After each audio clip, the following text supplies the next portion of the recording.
bercerita, Ria bersama Ruang Bercerita. Ini udah malam, kok kamu belum tidur sih? Emang kamu gak takut apa ketemu sama enggak ya guys, bercanda. Tapi emang kalau tidur malam bahkan di subuh itu bahaya loh. Bukan bahayanya kamu ketemu sama tapi kamu bahayanya karena tidur malam. Nah, kita sebut aja itu begadang. Oh iya guys, kenalin, nama aku Gaby. Welcome back to Ruang Bercerita. Nah, kali ini kita akan membahas tentang begadang atau insomnia. Nah, pertama kita akan membahas tentang kasus insomnia di Indonesia. Nah, pertama-tama, kalian tahu gak sih ternyata angka prevalensi insomnia di Indonesia itu sekitar 67%. Itu banyak banget gak sih?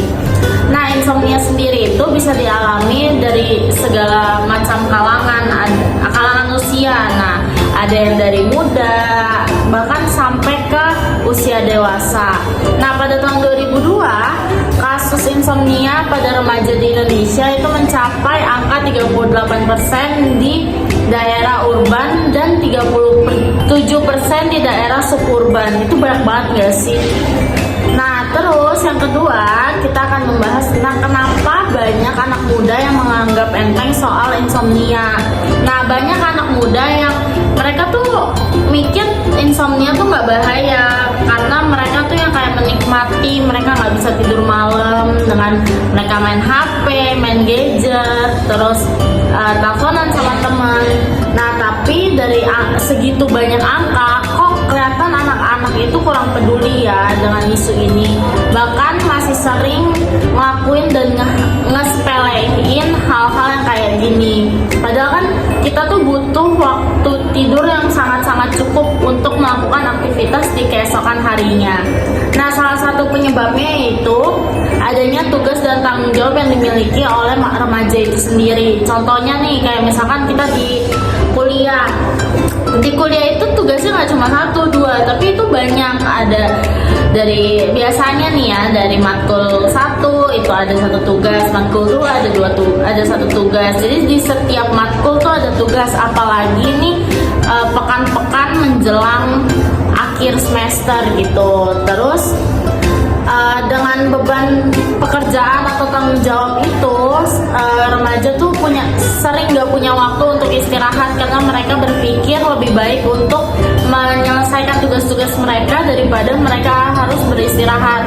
Dan kalau misalkan pun ada yang beristirahat, mereka cuma membutuhkan 1 atau 2 jam untuk menjamkan matanya, mengistirahatkan tubuhnya gitu. Terus yang ketiga kita akan ngebahas tentang bahaya insomnia. Yang pertama adalah tidak memiliki energi di keesokan harinya. Nah, kalian pernah gak sih ngerasain dimana ketika kalian tidurnya subuh, kalian pas bangun tuh lemas badannya, jadi gak ada tenaga untuk menjalankan kegiatan-kegiatan kalian tuh di hari itu gitu. Terus yang kedua, mudah terserang penyakit. Nah, hal ini tuh terdampak dari kalian kurang tidur, akhirnya metabolisme tubuh itu kurang maksimal, sehingga kalau misalkan nih ada virus-virus dari luar atau penyakit-penyakit dari luar itu bisa dengan mudah masuk ke tubuh kalian dan menyerang kalian, sehingga kalian tuh mudah terkena penyakit. Kemudian yang ketiga itu menimbulkan atau meningkatkan kecemasan.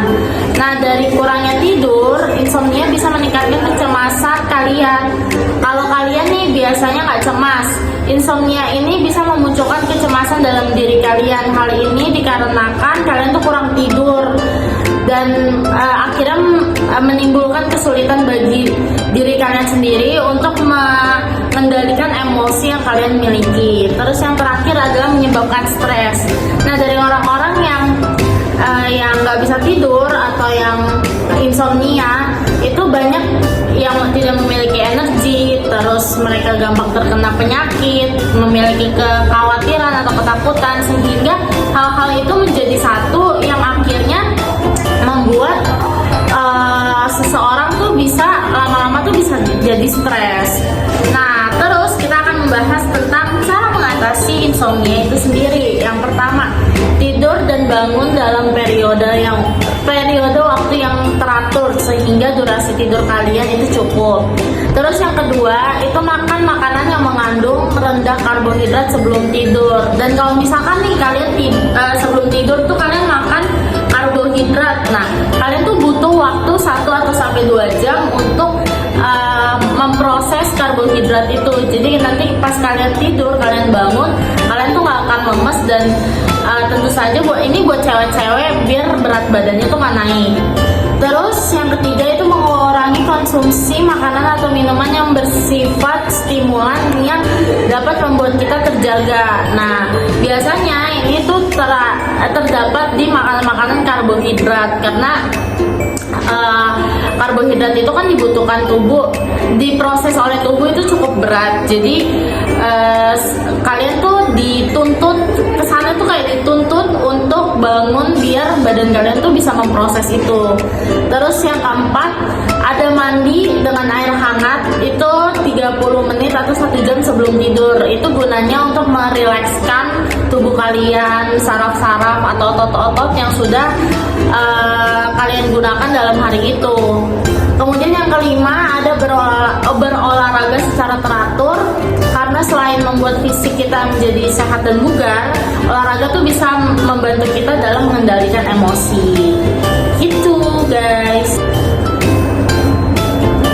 Nah, buat teman-teman, jangan anggap insomnia ini sepele ya, karena tuh bisa berdampak buruk buat tubuh kita sendiri. Dan buat teman-teman nih yang udah sering banget tidurnya subuh, mengalami insomnia, yuk kita bangun good habit kita biar tubuh kita, mental kita terjaga dengan baik.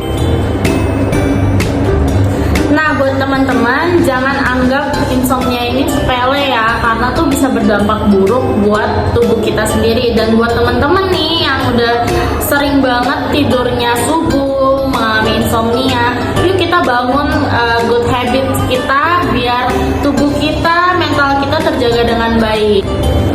Nah, sekian dulu pembahasan kita hari ini. Jangan lupa like, comment, and subscribe biar kalian tuh up to date sama konten-konten atau informasi yang udah kita mau bagiin ke kalian. Dan iya, jangan lupa untuk share ke teman-teman kalian biar teman-teman kalian juga tahu manfaat dan dampak-dampak apa aja yang berbahaya untuk tubuh kalian. Sekian, itu aja. Bye-bye. Terima kasih.